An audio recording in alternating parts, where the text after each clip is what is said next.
Hello guys and welcome to my channel. My name is Jesper and today we're going to talk about some products from Boots. I showed you on the community tab a little while ago that I had a little bit of a selection of the products from Boots, from Boots' own range. So that was from the range they call the Glow, and we're gonna talk about what they are going to do for your skin and if they're actually working. And then there is some other products which is also from Boots, but they are not in the Glow series. But there is this one here called the Squalane Cleanser. And then there is this one that is spoken a lot about, or not that particular product as such, but the ingredient Polyglutamic acid. So that is this one here.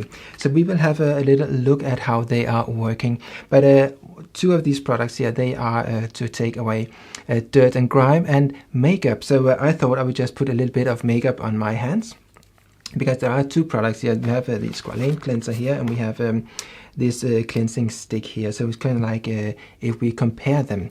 So I just put a little bit on my hand here, a little bit of concealer, so we can see how well they say, if there are any difference, how well they are, and if there is an alternative that might be a little bit better and cheaper. And I would say it's always a good thing if something is working very well and is also very cheap.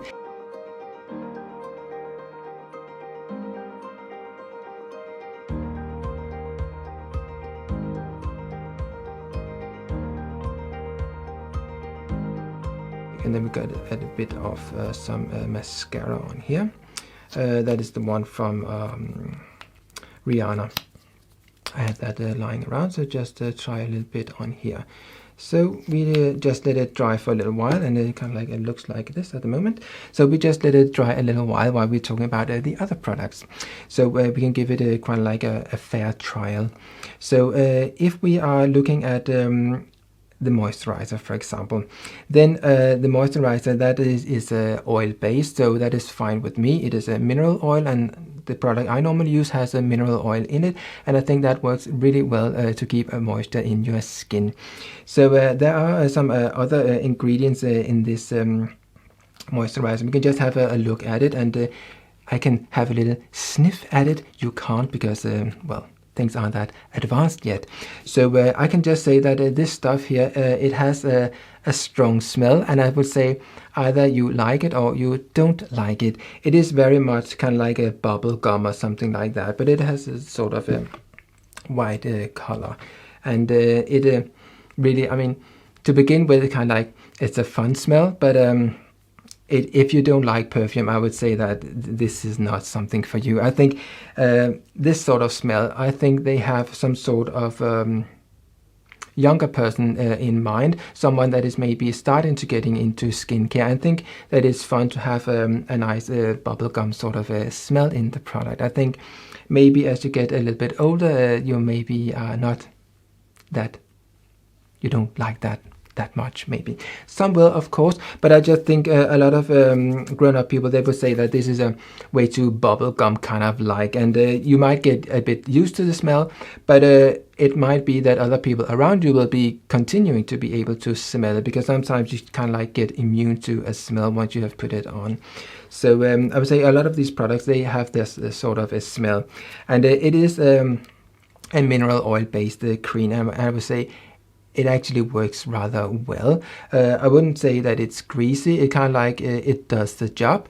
So I was kind of like, maybe could I buy it again? No, not really, because I'm really happy with the one that I have from Embryolisse, and which I've spoken a lot about, and that is mineral oil based as well. So I would say this one here is not, it kind of like sinks in pretty well and so on, and it does the job very well. I would say during the day I didn't feel that I needed to put more on or anything like that, and it didn't feel greasy or something like that. There is a niacinamide in the product here, and that is good for the skin, and some might need that. I don't really feel that I need a lot of niacinamide on my skin, but for some people it might be a good thing.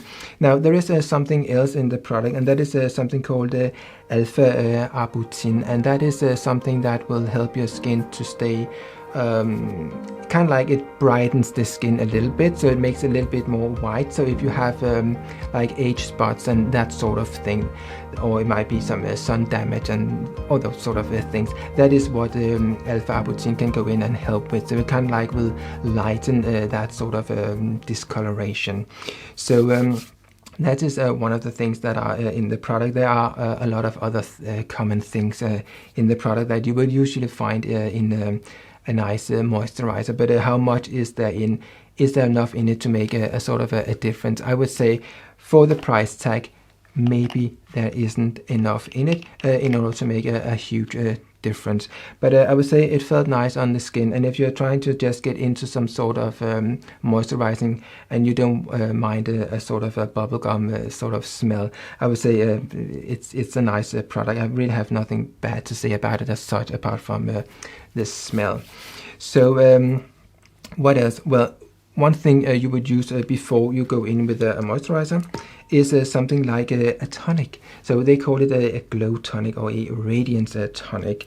And I will say this product here, it contains a lot of glycerin, and I would say that is what makes your skin glow. Because if you are putting glycerin on your skin, it will be a bit tacky during the day. It will kind of like draw in moisture from the air, and that will make your skin look really sort of radiant or wet or greasy, basically. I would say if you're using glycerin as in a tonic like this, or some sort of a rose water, they often have glycerin in them as well, and I just feel that during the day I just feel like I'm some sort of glazed donut or something like that. It becomes sticky and it feels like you had a lot of sugar stuff going on your face. So I would say it's something you need to use sparingly.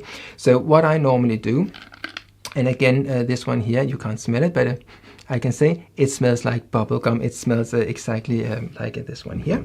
And what I do is I just add a bit of a few drops, and then I distribute it in my hands, and then I just dab it on my face. So that is basically how I use it. You can use it on a piece of cotton or a cotton bud or something like that, and then the cotton bud will take up a lot of the stuff, and that will be a little bit expensive in the long run. So what I normally do is I do as I just showed you in my hands, and then just dab it sparingly on my face. If you use too much, it will be too greasy, I would say. So again, there is a nice niacinamide in the product, and there is alpha-arbutin in the product as well. But if you look at the ingredients list, then you will see that there is something like a phenoxyethanol, and that is in a lot of products, because it is something that are keeping the product fresh. But there is the thing about it, and that is that you can only use maximum of 1%. So if you have an ingredient that is listed below phenoxyethanol, you know that there is at least less than 1%. You can't be sure how much there is, and you can't really be sure that there is 1% of phenoxyethanol in the product, but there will not be more, or there shouldn't be more. So if you see it list an ingredient you have an interest in, you see that below phenoxyethanol, you know there is at least less than 1% in it. So if you want something else that has a little bit more of this alpha-arbutin in it, you want something more than 1%, for example, you can have one from The Ordinary. They have one that has 2% in it, but I would say that is a whole lot more expensive. So yes, that is maybe a choice you can make. If that is really something that you want, the alpha-arbutin, that is something that really works for you, I would say you can go in with the one from The Ordinary maybe instead, but it is a little bit more expensive, though we are still not talking about very, very expensive products, of course, but there is a difference, I would say. So if we are now trying, or we can just have a look at the other stick here, this one here, which is this sort of a clay mask thing. And yes, it feels a little bit fun that it comes like a stick. So it has this pink color, and I can't remember. No, it definitely does not have a perfume added, or maybe it has. It's not nice. It is it's not nice. So yes, it seems a little bit fun that you are just wetting your face a little bit, and then you are using this one here, and then you just go directly onto your face. And I would say when I tried it, I had a little bit of a beard situation going on, and what that of course meant was that it was a little bit difficult to get it into the area down here. So I would say in general, something like this, like clay mask and all that sort of thing.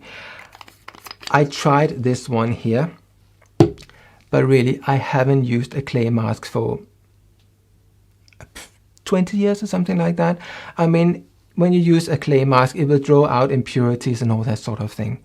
But the reality is that it is much better to use something like a mineral oil and then just massage it very well into your skin, and that will take up all the dirt and grime and oil and stuff that is in your pores. And then you just take a wet cloth and you take that away. By doing it that way, you will actually get a nice moisture barrier onto your skin, and it is much more gentle to your skin than using some sort of drying clay mask, whatever sort of clay mask it is, I would say. So the thing is, you shouldn't kind of like go and draw out impurities and stuff like that.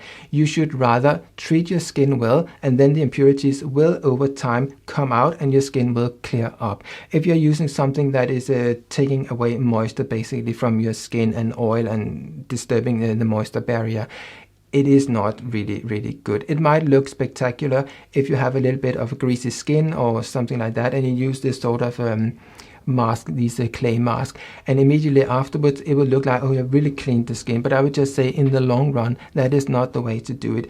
It is better to make sure that your moisture barrier is working more well, and that is both from using products on the outside that is helping with your moisture barrier, something like lactic acid, for example. And then it is about what you are eating in order to support your body to produce a nice and good moisture barrier. So that said, we can have a little bit of a look at these, or this sort of a makeup stuff here, because we have the other stick here, which is the brightening stick mask. That is that one. They look very much the same. And then we have this cleansing stick, and it works in the same way. Kind of like this. Maybe I was just thinking, if you are shaving with a razor, then you might be familiar with something like this, and then you're using this brush thing in order to lather it up. So this one here, I would say again, it's fun to use as such. You just go directly in on your face, and I would say maybe just warm it up a little bit on your hand so it's not too hot when you get it on your face, and then you just swirl it around. And yes, that is fun. And how will this stick look afterwards? Well, let's have a little look. We just tried on this side here. I would say, how does it work? I felt that to begin with, I thought maybe it took a little while, but then I thought, well, actually it's working very well. I know that there are some online people saying that it doesn't take away makeup and stuff like that, but I think you need to work a little bit with it, because it's something that is oil based, and that will take away makeup. It just matter how long it take. So yes, you can now see it looks like this. It is not very appetizing, and you don't get a feeling that you are having something clean and nice to put on your skin next time you're using it. So I would just take a little cloth. That's what I did. I just sweep it and kind of like try and make it a little bit more nice. But it also means that you will actually waste a little bit of it, so because you need to clean it from time to time. So I thought, it's fun, yeah, but is it well thought through? I don't really think it is.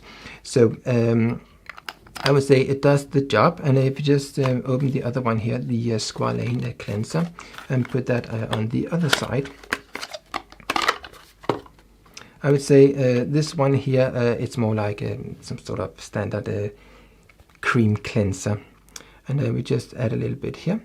And what I found was that I thought, if this is something I would be using as the main thing to clean away makeup and dirt and stuff like that, I think I will very quickly go through a lot of these ones here. So in that sense, I thought it was a little bit, it is still a cheap product as such, but you just need a whole lot of it. So in the long run, I would say there are alternatives.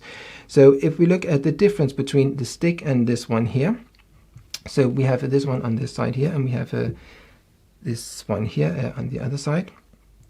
So kind of like you see it's dissolved a little bit more than it was to begin with, of course, but then you see the other one here, and that definitely takes a whole lot of longer time. It takes a bit of effort, and you just see it just kind of like it doesn't work as well. It might be gentle, but it kind of like, I would say, this is not great. I mean, when you're taking away your makeup, you know it's gonna take a little bit of time, but you don't want to spend the whole evening doing it. So I would say with this one here, you might be prepared to spend some time in the bathroom before this kind of like starts to really work. But on the other side here, you see it works a whole lot better. And yes, it has been sitting there for a little longer, but still, I mean, this is just a whole lot better. So now this stuff is kind of like almost blended completely in, and here we are still kind of like working on the matter. It definitely is not as good. So I will just take a cloth and take this stuff away. So this will kind of like be what is left. There's a little bit red there, but else apart from that, and this is just a one cleanse. So there might be I would say do a second cleanse as well, but then if we take it away on the other side here, and though that this is a microfiber cloth, and we just take it over here, you kind of like see there is still some residues left, and you need to go in and work a bit more. But will it come off in the end? Yes, it will, but you just need to work a little bit more. So definitely, if you must use one of these products, I would say that the one to go for is this one here. But still, I would say it is not the greatest product out there, because there is actually something else, and we have spoken that before, and that is the Hydrating Cleanser from CeraVe. And I would say that is a whole lot better and works really, really well. And I have shown that in a video. You can see that up here. So what else good is there to say about the CeraVe? Well, if you are looking at the price tag, you get a whole lot more here per milliliter than you get if you're buying something like this or something like this. I would say these ones here come in as being very expensive compared to something like this, and I would definitely prefer this one here over the other two. So what else? Well, I would say that we have the polyglutamic acid, and that if I have to look at these products that I have just shown you today, what will I be buying again? I will definitely be buying the polyglutamic acid again. It might be that I will find it at some other brand, but at the moment I would say that price-wise and how it works and stuff like that, I would say that this one is a really good one. So what is it to say about a polyglutamic acid? You might already have heard something about it, and some will say that it is the new hyaluronic acid. Well, it is not, and the reason it is not is that hyaluronic acid, as it is normally used in lotions and potions, is a whole lot smaller than something like polyglutamic acid, which is a larger molecule. And what that means is that it will not sink into your skin as well as hyaluronic acid will. So why should you then go and use it? Well, the thing is that if you are using those things together, so if you're using polyglutamic acid together with hyaluronic acid, then you are actually getting hyaluronic acid sinking into your skin, but you have this polyglutamic acid on top of your skin, and that will actually help keep moisture in the skin so that hyaluronic acid will work better. Another thing that makes hyaluronic acid work better, or I would say longer, is that polyglutamic acid is actually something that is inhibiting something called hyaluronidase, which is something, or hyaluronidase, which is something that it is an ACE, and that is something that is breaking down something else. So what it actually is that what is breaking down hyaluronic acid is actually stopped by polyglutamic acid. So if you're using polyglutamic acid, then you are making hyaluronic acid last much longer in your skin, and that is obviously a good thing. So what is there in this product here? Well, there is polyglutamic acid, as it says on the tin, but there is also hyaluronic acid in it, or sodium hyaluronate, as they call it when they use it in these products here. So what it means is that this product here is actually 2-in-1. So there might be other products out there where there is only polyglutamic acid, and that is fine as such, but I would just say then you need to use something like a hyaluronic acid on the side, so thereby you need to use 2 serums, I would say. So how much is there in here? There is actually 30 milliliters, and you might think that would not last a long time, but actually I was surprised that you can just hear there is actually a lot in it, I would say, because 30 milliliters, it has actually lasted me rather a long time. So I started using it when I bought it, and I think that's about a month ago or something like that, and there's still something left. Did I use it absolutely every day? No, I did not, but I would say I used it almost every day. And what I do is that I just take 3 pumps, and then kind of like as that, and then in the face, down the neck, and so on. So I would say that works really well, and it has a nice feeling on the skin, and I would say it felt like my skin was more moisturized than it would be if I had not used it. So is there a perfume in it? I don't think there is. I can't remember as such. I think it's more the perfume from some of the other products here. There might be a perfume in it as such, but it's not overwhelming on its own. So yes, that is the product I was most satisfied with. So I would say still it doesn't cost a whole lot. It is a cheap product as such, and I would say it lasts relatively a long time, depending on how much you are using, and I have been using 3 pumps. So yes, I would say one thing I might be using it up is this product here, and I would say now and then I might use this one here, but it will only be on days where I think that maybe I just need a little bit moisture, and I will know that it will make my skin glowy, yes, but also a bit maybe too glowy. So it's not something I would buy again. And these ones here, these sticks here, I'm not going to use those again. So yes, this if I am out of any other cream, I will use this one up, but I will not buy it again. And my favorite was definitely this one here. So yes, that was my verdict on these products here that you can buy in Boots. So I will be trying some of their other products, so I will make more videos on their products, because it seems that they have some nice products in these ranges here. So yeah, if you would like to see more of this sort of videos, please subscribe, hit the bell, and do all the things you must do in order to be notified when I upload more of this sort of videos. Thank you for watching. See you. Bye.